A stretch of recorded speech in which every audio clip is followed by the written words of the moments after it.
নমস্কার বন্ধুরা, আজকে আমি আপনাদের সাথে পাবদা মাছের দুর্দান্ত স্বাদের একটি রেসিপি শেয়ার করছি।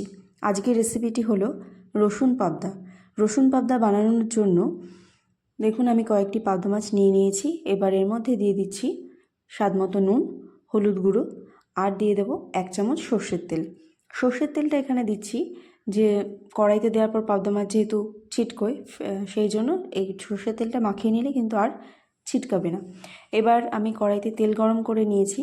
তেলটা খুব ভালোভাবে গরম হয়ে যাওয়ার পর মাছগুলো আমি দিয়ে নিচ্ছি। মাছগুলো খুব ভালোভাবে এপিট ওপিট করে ভেজে নিতে হবে। নমস্কার বন্ধুরা, স্নেহাস হোম কিচেন ডায়েরিতে আপনাদের সকলকেই স্বাগত জানাই। আজ অনেক দিন পর আমি আবার একটা ভিডিও আপনাদের সামনে নিয়ে এসেছি, আশা করি আপনাদের ভালো লাগবে। দেখুন মাছগুলো আমার ভাজা হয়ে গেছে। এবার আমি একটা প্লেটে এগুলো তুলে নিচ্ছি। এই রান্নাটি আপনারা একবার বাড়িতে করে দেখবেন, আশা করি আপনাদের ভালো লাগবে। এবার এই তেলের মধ্যেই দেখুন মাছগুলো ভাজা হয়ে গেছে। এবার যে মাছটা ভেজে রেখেছিলাম সেই তেলের মধ্যেই আমি ফোড়ন দেব। ফোড়নে আমি দিচ্ছি একটা শুকনো লঙ্কা আর দেব 1/2 চামচ কালো জিরে। ফোড়নে দেওয়ার পর এবার ভালোভাবে এটা নাড়িয়ে নিয়ে এবার এর মধ্যে আমি দিয়ে দিচ্ছি রসুন থেতো করে নিয়েছি। এখানে যেহেতু রসুন পাবদা, রসুনের পরিমাণটা এখানে কিন্তু একটু বেশিই দরকার। রসুন দিয়ে নিয়েছি। আপনারা যে যেরকম খেতে ভালোবাসেন মাছের কোয়ান্টিটি বুঝে আপনারা রসুনটা দেবেন। রসুন দেওয়ার ভালো করে একটু হালকাভাবে নাড়াচাড়া করে নেওয়ার পরে এবার আমি এর মধ্যে দিয়ে দিলাম একটা গোটা টমেটো আমি কুড়িয়ে নিয়েছি। সেই গোটা টমেটো পিউরি করে এখানে আমি দিয়ে দিলাম।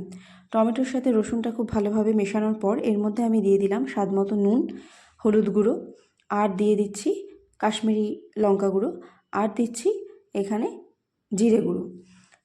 আপনারা এখানে আমি শুকনো লঙ্কা রান্নায় ব্যবহার করছি না, আপনারা চাইলে ব্যবহার করতেও পারেন। এবার দিয়ে দিলাম আমি ধনে গুঁড়ো। এবার সব মশলাগুলো খুব ভালো করে আমি নাড়িয়ে নিচ্ছি। এবার কষাতে হবে ভালো করে, মশলাটা আমরা কিন্তু কষাবো।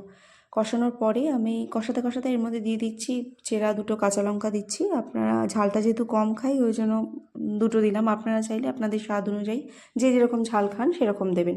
এবার সামান্য একটু জল দিয়ে নিচ্ছি যাতে মশলাটা না পুড়ে যায়।